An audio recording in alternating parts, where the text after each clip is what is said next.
The rain had stopped, but the streets were still wet. Jonas walked slowly through the lower district of the refugee zone, boots splashing in shallow puddles. The sky above was thick with smoke. Neon signs blinked weakly. He carried a small bag of food and parts, heading back to his small mechanic shop after a long day. That's when he heard it. A sound. Not loud, not sharp, just soft crying. He stopped, turned his head. It was coming from the alley to his left. Dark, narrow, cold. Most people would walk past it. Jonas didn't. He stepped into the alley, water squishing under his boots. Trash floated beside broken crates. The crying grew clearer now, high-pitched, weak. Then he saw it. A small figure half hidden behind a pipe, sitting in a shallow pool of dirty water. It was a child, an alien child. The boy looked no older than 5. His skin was pale blue. His big black eyes were full of tears. His clothes were ripped and soaked. His knees hugged his chest. His little arms trembled. Jonas stopped a few feet away, lowering his voice. "Hey, are you hurt?" The boy didn't answer. Jonas knelt slowly. "You're okay now, I'm not gonna hurt you." The child blinked, lips trembling. Jonas placed his bag down and slowly reached into his coat. He pulled out a wrapped protein bar and held it out. The boy flinched, then stared. Jonas didn't move. After a few seconds, the boy reached out with shaky fingers and took it. He held the bar close to his chest. Jonas gave a small smile. "You got a name, kid?" The boy didn't speak. Jonas tried again. "Where's your family?" The child looked up, eyes wide. Then, in a voice barely louder than a whisper, he said, "My mama went in there." He pointed with one small finger. Jonas followed the direction. Round metal grate, a sewer tunnel. Dark, wet, silent. Jonas frowned. "She left you here?" The boy shook his head quickly. "No," she said. "Wait here. I'll come back." "But it's been a long time." "How long?" The boy looked down. 3. Darks. 3 nights. Jonas stared at the tunnel. No one survived in those tunnels for 3 nights. Not unless they were hiding from something. He stood up. "You been alone this whole time?" The boy nodded. "No one saw you?" "They saw me," the boy whispered. But they just looked away. Jonas felt something tighten in his chest. He looked down at the small alien child sitting in filthy water, clutching a food bar like treasure. Everyone had walked past, but this child hadn't vanished. He'd just been ignored. Jonas took off his coat and gently wrapped it around the boy's shoulders. "Come on, let's get you dry." The boy didn't move, but Mama's still in there. Jonas knelt again. "I'll go find her." The boy looked scared. "What if she's gone?" Jonas placed a hand gently on his shoulder. "Then we don't leave her alone, okay?" The boy sniffled, then slowly nodded. Jonas helped him up. The water dripped from his legs. He could barely stand. Jonas picked him up. The child was light. Too light. He carried the boy out of the water and sat him on a crate by the alley wall. "Stay right here, don't go anywhere, I'm going in." The boy's eyes were big. "Promise?" Jonas nodded. "Promise." He turned to the tunnel. It smelled like rust and mold. He took a small flashlight from his tool belt and opened the grate. The tunnel groaned. Darkness stared back. Jonas stepped in. His boots echoed. One step, then another. The child's voice floated behind him. "Be careful, there's a man in the tunnel." Jonas froze. "What man?" The boy looked down. "The one she was hiding from." Jonas looked back at the dark tunnel. He gripped his flashlight tighter. Now it wasn't just about finding someone, it was about protecting someone too. He whispered to himself, "Hang on, lady, I'm coming." And then he vanished into the dark. The HFY tunnel swallowed him whole. Jonas stepped carefully, his flashlight cutting through the thick darkness. The wet floor squished under his boots, and the walls were covered in rust, mold, and old stains he didn't want to name. The smell was sharp, rotten, but he didn't stop. Not with a child waiting above, not with a mother possibly dying below. The boy's voice echoed in his mind. She said she'd come back, but there's a man in the tunnel. Jonas gripped a metal rod from his tool belt. He had no weapon, but he had something stronger, a promise. He'd told the boy, "I'll find her." So he would. About 20 steps in, Jonas found the first clue, a broken bracelet. It was small and made from soft green thread, alien fabric weaved with little stones. It lay beside a patch of dried blood on the floor. He crouched down, held it up to the light. The blood had dried, days ago. He looked. Ahead, the tunnel curved, and from somewhere deep inside, a sound, not a voice, not a growl, just metal scraping stone. Jonas stood and walked faster. He kept the flashlight low, heart pounding. Then he saw it. A shape, half hidden behind an old crate. He raised his light. It was her. The alien woman lay, on the ground, arms tied above her head, wrapped in chains that connected to the wall. Her clothes were torn, her skin bruised. Her breathing was slow, but she was alive. Jonas rushed to her side. Hey, can you hear me?" Her eyelids fluttered. She groaned softly. He gently touched her arm. "It's okay. Your son sent me." That word, son, made her eyes open wider. She tried to speak, but her voice was dry, weak. Jonas pulled out a small water tube from his belt and brought it to her lips. She drank, coughed, then whispered, "He's safe." Jonas nodded. "Waiting for you." Her head dropped back in relief. Then she whispered something else, something that made Jonas freeze. "They're coming back." "Who?" he asked. She coughed again, fighting to stay conscious. "They take the women, the mothers. They say our children are resource material. I hid him. He was too small to scan. I told him to wait." She looked at him, eyes wide with pain and fear. "I didn't think they'd leave me alive." Jonas checked. Her chains, heavy, mechanical, locked with a key card. No way to cut them without noise. He stood quickly. "Hold on." She grabbed his sleeve. "Don't leave me. I'm not. I'm going to get something to break this." He turned, but he wasn't alone. From the shadows behind him, a figure stepped forward. Tall, covered in black armor, helmeted, silent. But the weapon in his hand wasn't silent. It powered up with a sharp electric hum. Jonas raised his flashlight and stared at the man. "I'm just here to help her," he said. The man said nothing, just stepped closer. Jonas raised his hands. "You're not going to shoot me. Not if you work for the ones who put her here." The man paused. Jonas took a slow breath. "Because if you kill me, there's no one to tell you where the boy is." Silence. Then the weapon powered down. The man's head tilted. "You have them, child?" His voice was deep, distorted through the helmet. Jonas didn't answer. He let the moment stretch. Then said, "Trade." The man stepped forward. "You give me the child, I'll spare your life." Jonas shook his head. "You don't get to make deals. Not anymore." In one fast move, Jonas threw the flashlight into the man's face. Darkness fell. The man shouted. Jonas grabbed the rod from his belt and swung. Metal hit armor. Pain shot up his arm. The man stumbled, but didn't fall. Jonas didn't. "Wait." He turned, grabbed the woman by the waist and dragged her out of the chains. The lock snapped. It hadn't been real. It was a magnetic hold, released by motion. She could have crawled away, if she hadn't been too weak. Jonas pulled her up. Gunfire echoed behind him. Sparks flew off the wall. He ran. The woman limped beside him, weak but moving. They ran through puddles, gasping, turning corners. Until finally, light.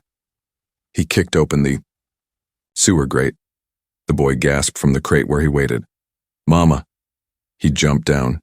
She collapsed into his arms. Tears fell, hers and his. Jonas stood beside them, breathing hard, one hand on the wall to stay upright. The boy looked up. "You found her?" Jonas nodded, and from the tunnel behind them a new sound rose. More footsteps. The door slammed behind them. Jonas dropped the metal bar across the frame. The old storage unit was barely a room, dusty walls, cracked ceiling, one dim light. But right now, it was the only shelter they had. The alien woman sat against the wall, holding her child tightly. Her skin was pale and her breathing shaky, but her arms were strong around her son. Jonas watched her, still catching his breath. "You're safe now," he said. But her eyes didn't believe it. She looked up at him. "You don't know what you've done." Jonas frowned. "I helped you, that's all." She shook her head. "No. You've crossed something bigger than you understand." She pulled her child close and whispered something in a different language, soft and fast. The boy clung tighter.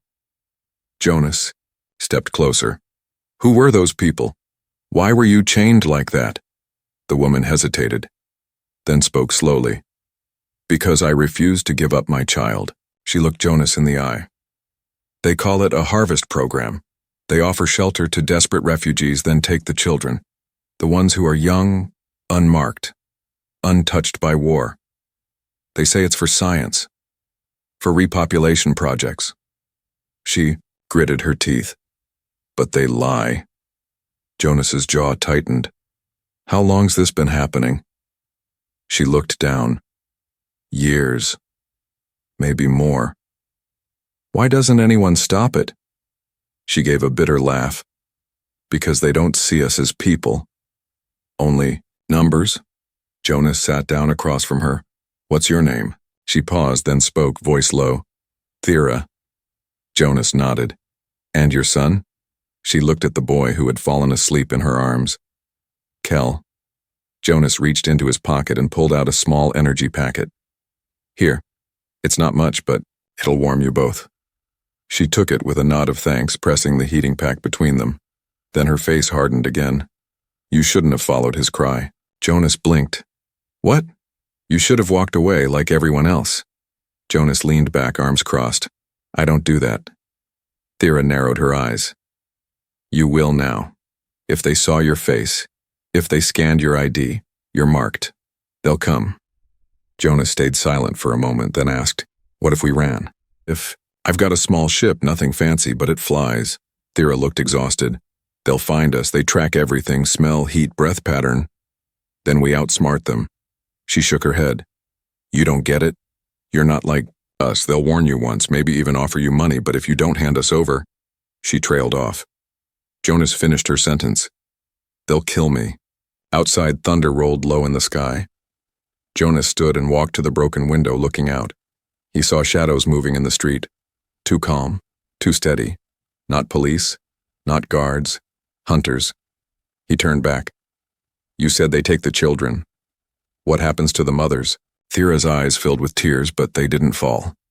"We become samples, that's what they call it. We are tested, cut, measured, left to rot." Jonas looked at her wrist, still bruised from the chains. "And your son?" She looked at the boy again. "I hid him in the sewer. In the water. Cold keeps them from scanning. I told him not to move.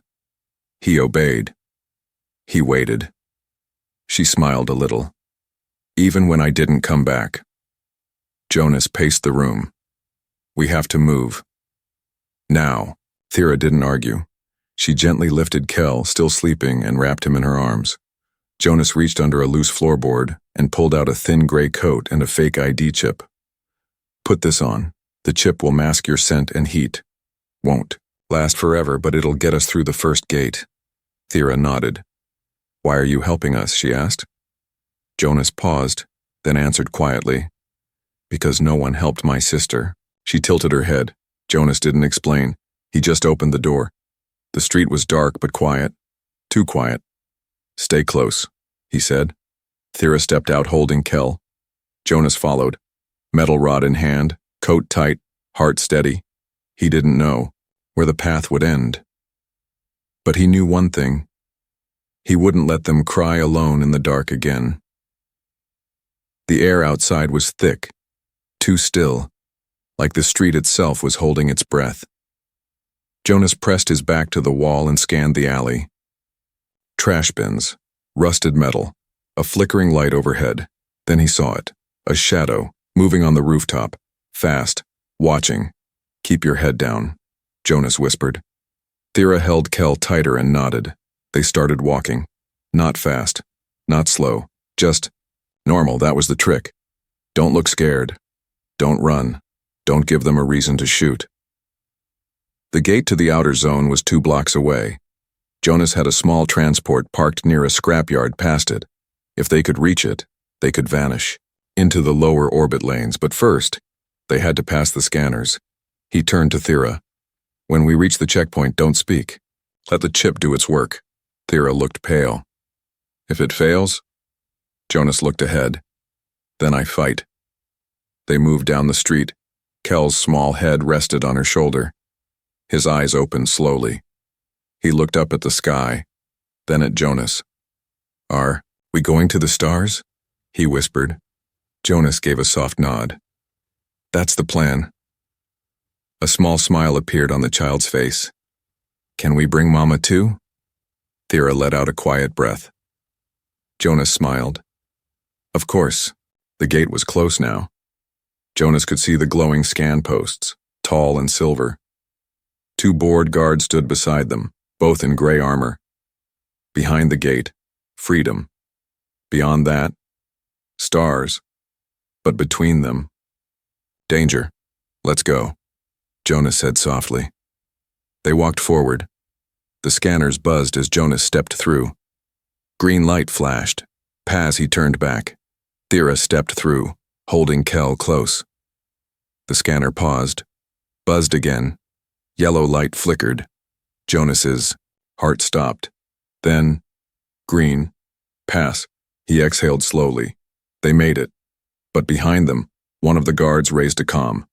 "Wait," the other said, looking up. "What's that on the roof?" Jonas didn't look back.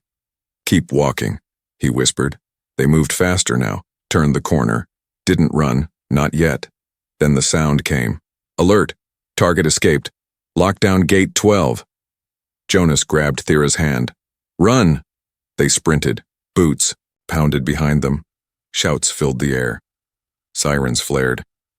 Jonas turned sharply into the scrapyard, metal towers rising around them like a twisted maze. "Stay with me," he yelled. He pulled them between the piles, past old droids and rusted engines. Shots rang out, laser bursts striking metal, sparks flying. Thera tripped. Jonas caught her. Kel screamed. They kept moving.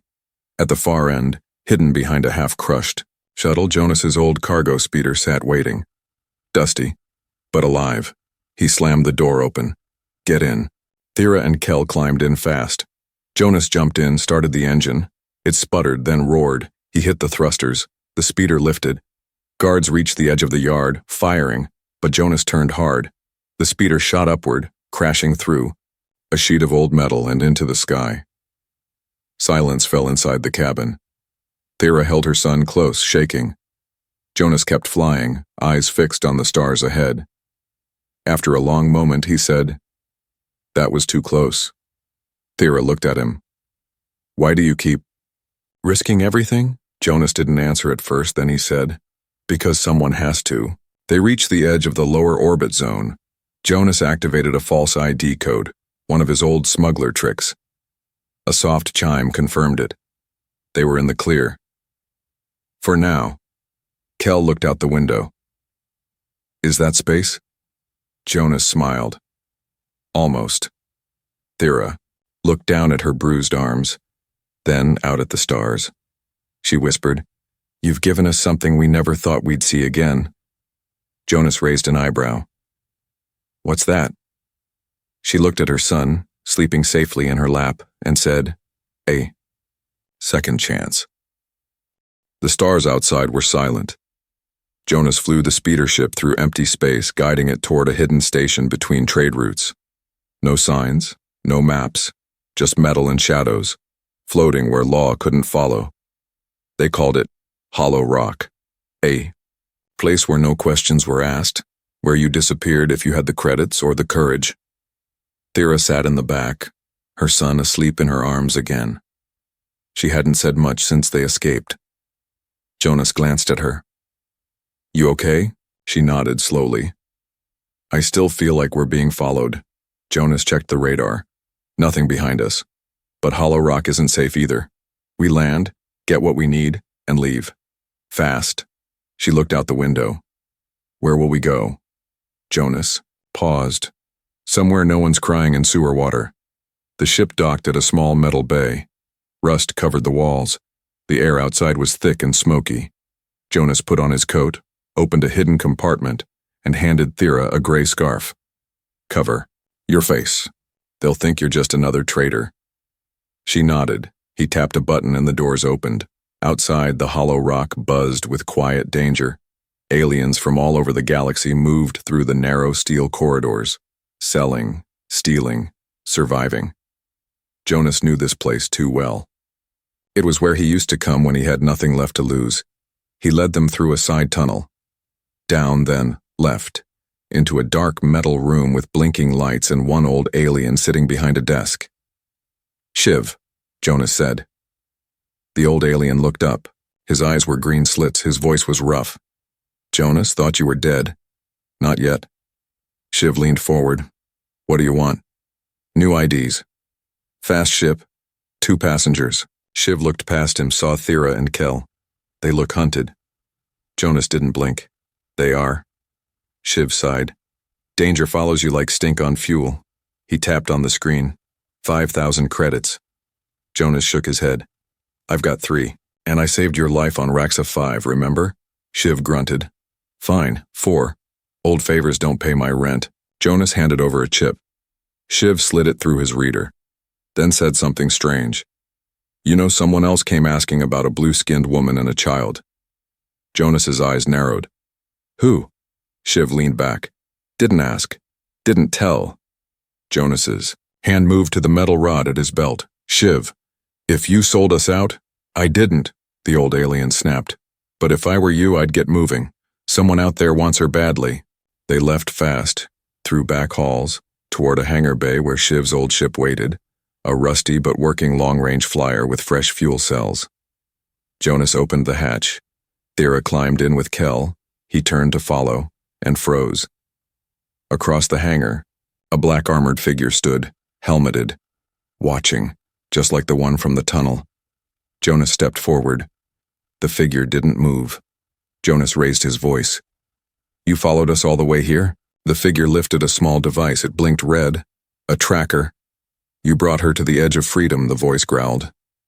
"But the program owns her. And the boy." Jonas pulled the metal rod from his side. "Then you'll have to go through me." The man laughed. "Do you really think one human can stop us?" Jonas stepped forward. "No." Then he tapped his wrist. From the ship behind him, a deep roar echoed. Mechanical, fierce. A hidden drone, Jonas's last line of defense, launched, out, red lights blinking. The black armored man turned. Too late. The drone slammed into him. Explosion. Fire. The hangar shook. Jonas ran into the ship, hit the controls, and shouted, "Hold on!" The engines fired, the ship lifted, and just before the door closed, Jonas saw others running in, more men in black. But they were too late. The ship blasted away from Hollow Rock. Inside, Thera looked at Jonas. "You risked your life. Again." He sat down, breath heavy. "You're not a cargo. You're not a number. You're a mother and a child. That means something." Kel opened his eyes. "Mama?" She smiled softly. "Yes, baby. We're okay now." Jonas looked at the stars ahead. He didn't know where they were going next, but he knew why. The stars outside were calm, but inside the ship, Jonas couldn't sleep. He sat alone in the cockpit, staring at the glowing screen. No alerts, no signals. Just deep space stretching forever. They had jumped far beyond Hollow Rock, far from trade lanes, far from war zones. But peace? Still not close. Behind him, Thera gently rocked Kel to sleep. The boy's small chest rose and fell, finally calm after nights of running. Jonas looked over his shoulder. They sleeping? Thera nodded. He whispered in his sleep, said your name. Jonas raised an eyebrow. He trusts you, she added. Jonas tried to smile. Guess I'm getting soft. She looked at him. You're not soft. You're rare. The quiet didn't last. The ship's monitor beeped once. Then again. Jonas leaned forward. Unregistered signal. Weak. He tapped a few keys. The screen lit up with strange symbols. They pulsed like a heartbeat. Thera stepped closer. What is that? Jonas frowned. It's a coded distress call. From who? I don't know, but it's not human tech. And it's old. Really old. The signal repeated. A female voice, broken and ghostly, whispered something in a language Jonas didn't know. Thera listened. Then her eyes widened. That's my people's language. Jonas turned to her. What's it saying? She closed her eyes and translated slowly. They took us, separated the mothers, burned the names. We are not lost. We are waiting. Jonas's jaw tightened. It's a message from the past? Thera whispered. No. It's a message from those still. Jonas stood up. Where's it coming from? Coordinates, near the Nabal Rift. But that's forbidden space. Good. Thera blinked. Good? Jonas nodded. No one from the program will follow us there. If this message is from others like you, we need to hear what they know. Thera looked torn. If we go, we might not return. Jonas stared at her. If we don't go, they'll never stop hunting us. The ship changed course, toward the Nabal Rift, toward the unknown.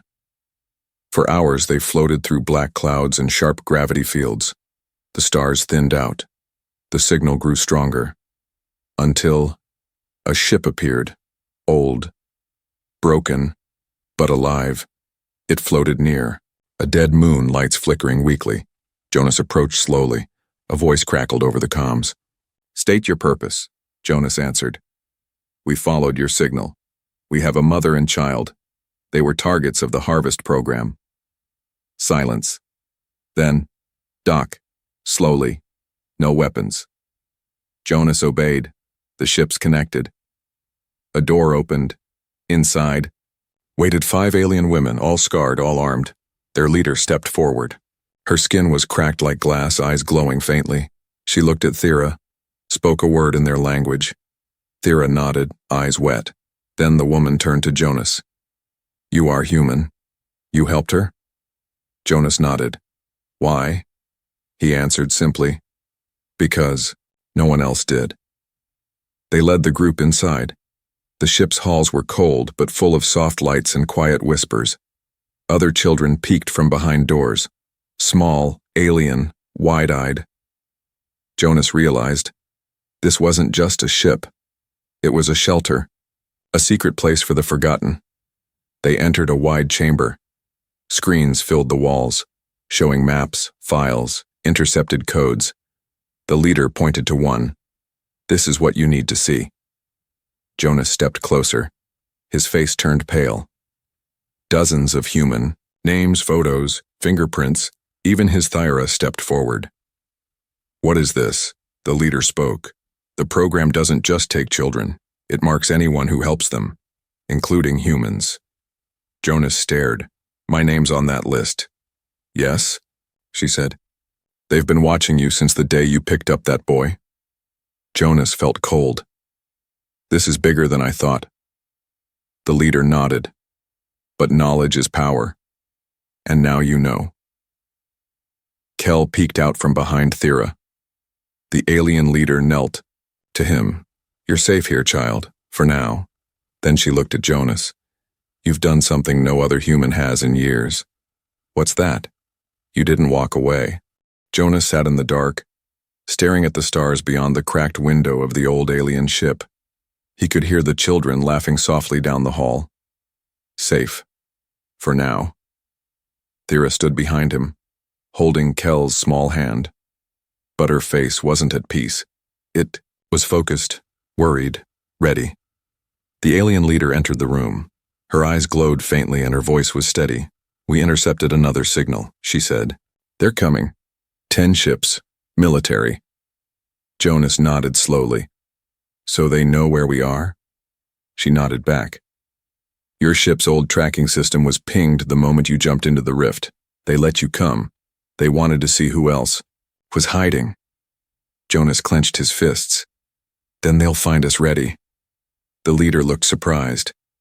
"You don't have to stay. You can take Thera and the child. Run. Disappear." Jonas stood and faced her. "No, I'm done running.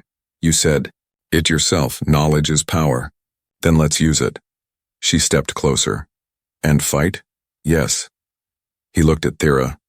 "And if we fall, at least we fall protecting something real." Thera placed a hand on his arm. "No," she said. "If we fall, they rise. Our children. Our stories, our truth." Jonas smiled. Kel looked up at him.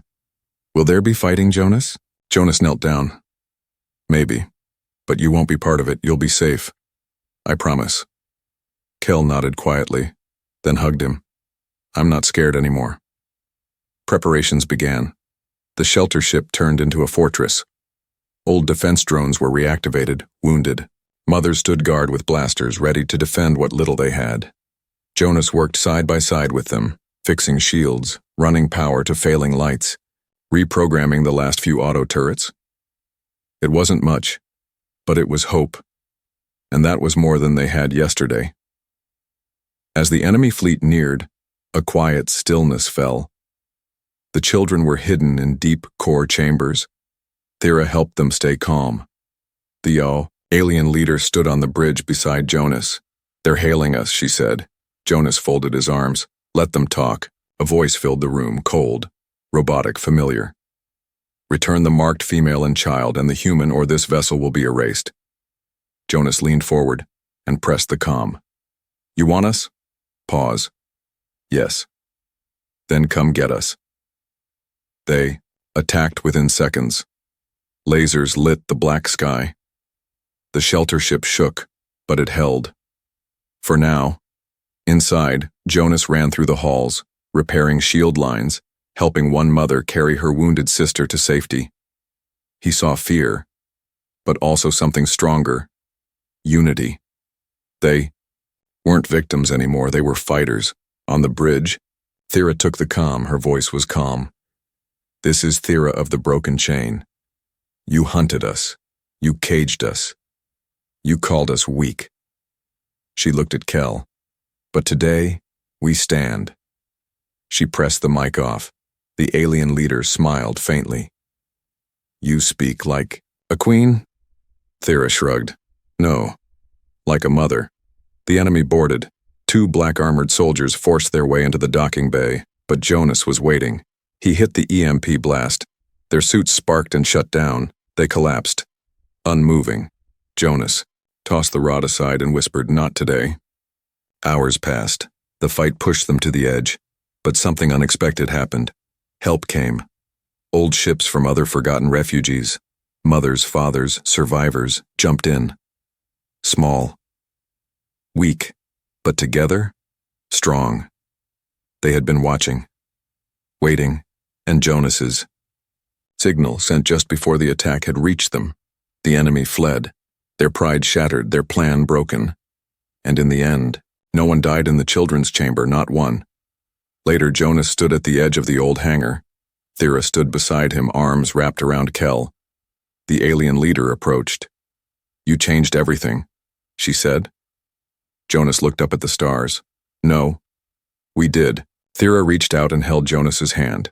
Kel smiled, his other hand holding Jonas's sleeve tightly. Thera whispered, "You asked me once where we would go." He nodded. She smiled. "Let's go where no mother cries alone, and no child is forgotten." Jonas looked at her, then at the ship, the people, the stars, and said, "Then let's build that place together."